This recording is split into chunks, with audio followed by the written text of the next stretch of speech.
Sinj, Cetinska krajina došli su prezentirati svoje kulturno blago. To kulturno blago je uistinu postalo prepoznatljivo u cijeloj Europi.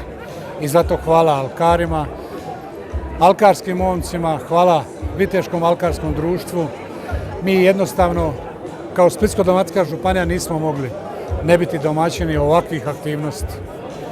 Vidimo ovdje u Badenu pokraj Beča, na tisuće ljudi je prošlo, a oni tako dostojanstveno prezentirali svoj kraj, našu županiju. Samo prezentirajući svoju kulturnu baštinu, pokazujući Europi što su uistinu naše vrijednosti, možemo profitirati i ne samo u turizmu, nego i u gospodarstvu, možemo profitirati i u svim drugim granama i sferama djelovanja Splitsko-dalmatinske županije. Ovo je doista povijesno-kulturni spektakl za grad Sinj, za Cetinski kraj, za Splitsko-dalmatinsku županiju i naravno za Hrvatsku u cijelosti i za hrvatski narod, jer Alka je nematerijalna kulturna baština, stoji uvrštena u reprezentativnu listu od 2010. godine.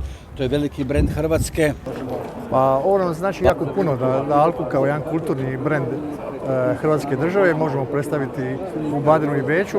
Mislimo da je to jedna prilika da populariziramo ovu našu vitešku igru, koja je naravno nematerijalni spomenik kulturne baštine pri UNESCO. Mi se i zahvaljujemo Splitsko-dalmatinskoj županiji koja je uvijek na pomoći za sve naše projekte koje imamo. Mislim da će tako se nastaviti dalje. Imamo potporu i vlade, jer svi su vidjeli jednu kulturnu vrijednost toga i stvarno svi nam pomažu da naše projekte uspiju.